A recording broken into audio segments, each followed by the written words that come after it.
Welcome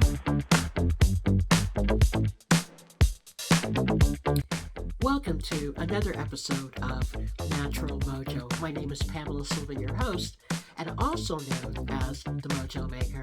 Now, as you can see, just look around. I'm in my living room today. I'm not out in the great outdoors like I usually am, and I usually tell you, bringing power and energy from the great outdoors. This week, I am grounded. I'm just coming out of a terrible flu, so all of my energy is needed to heal and stay warm and so forth.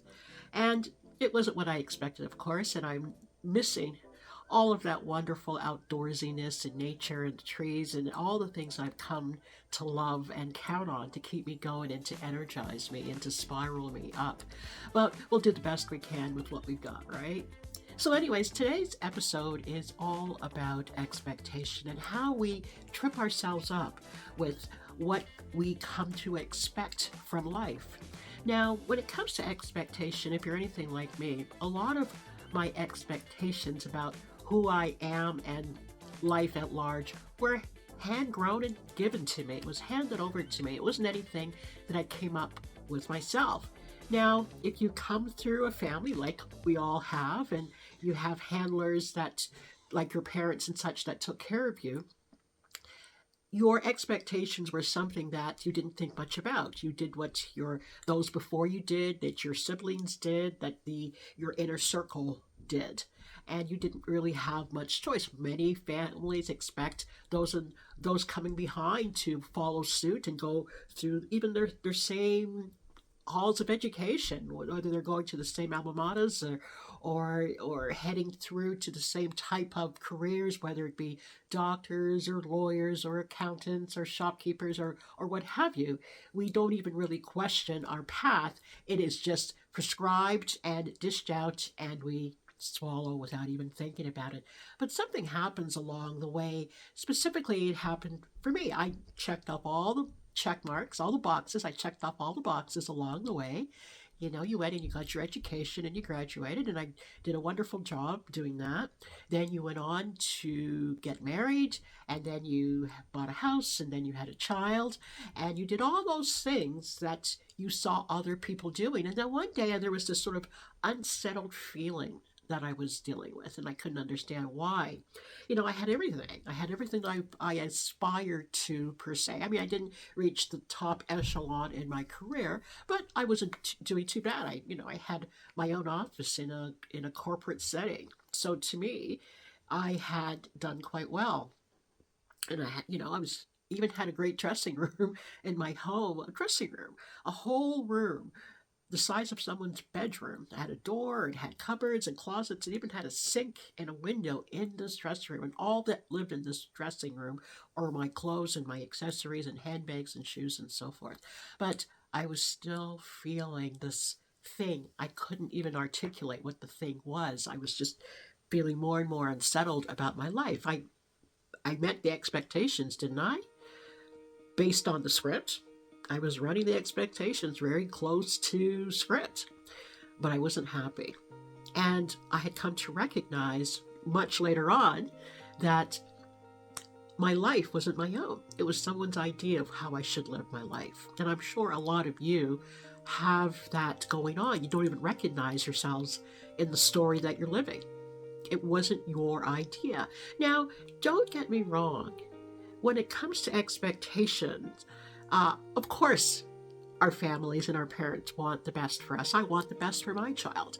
But what I've come to learn as a parent, that I can't design my child's life. I don't know what's going on inside of them. I don't know their preferences the way that I know my preferences. Superimposing and projecting onto other people is what we believe parenting to be. And it's just not that way. We have become so competitive in our parenting that what our child does is a direct reflection on who we happen to be as a human being. And this is why this whole aspect of projection causes so much stress and anxiety among people. It brought me to the edge when it came to stress. My numbers went up, my blood pressure went up because I was so stressed living a life that I didn't want to live and not wanting to disappoint anybody. Not wanting people to think that I had gone wrong somehow, and my parents had spent all this money on education and everything for me, and I wasn't doing what I was supposed to do. But there was part of me that was struggling, and actually I would even say rebelling against living the rest of my life in this box, in this office, in this just showing up day after day, doing the same thing over and over again, waiting for some nebulous time called retirement. And when I checked the numbers, that was a long time out. I, I panicked when I checked the numbers, and I thought there's just no way that I could continue doing the same thing over and over and over and over, just from mere expectation. I expected my life to be in a certain way. And maybe, a lot of people accused me that I was thinking too high.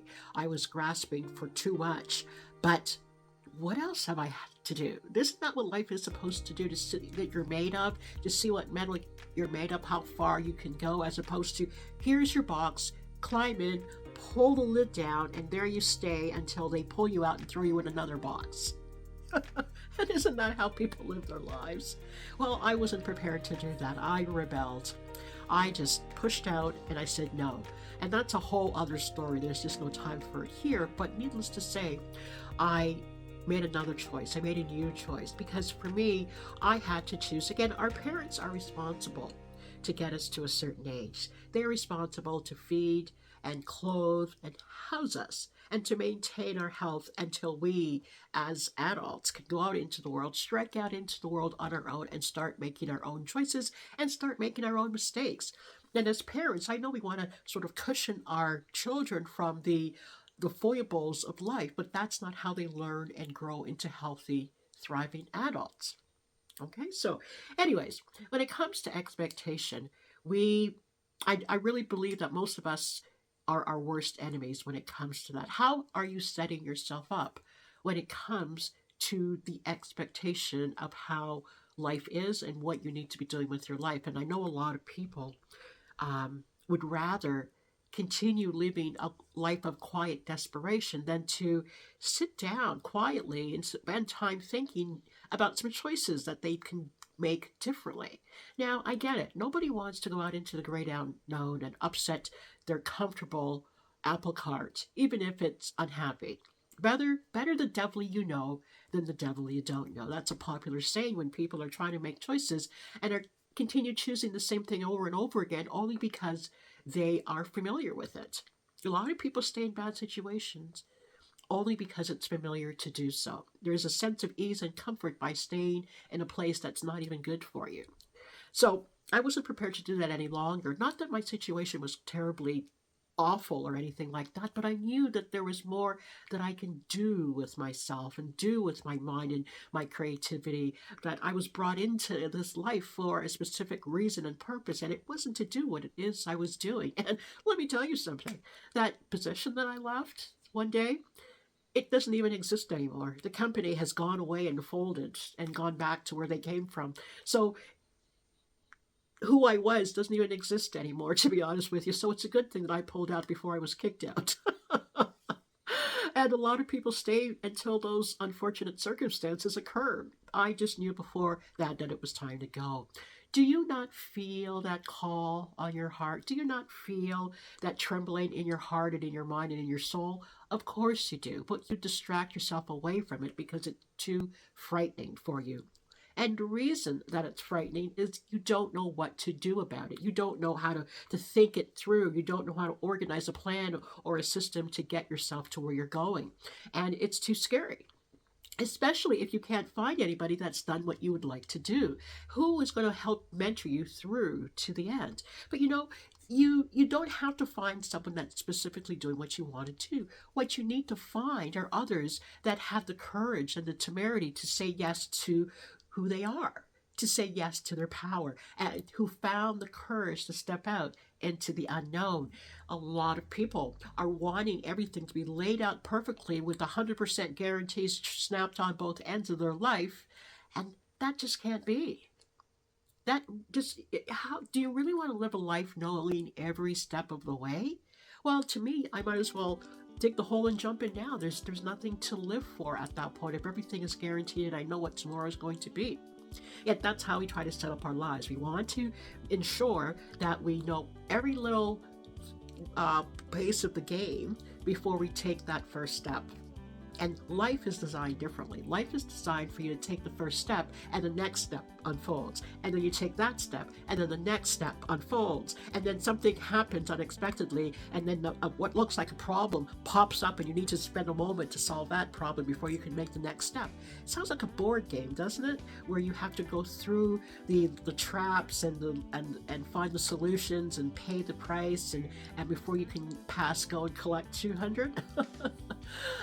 Life's no different, but we scare ourselves to death with how things look and how things sound. We become drama queens in the course of our own plays and our own movies.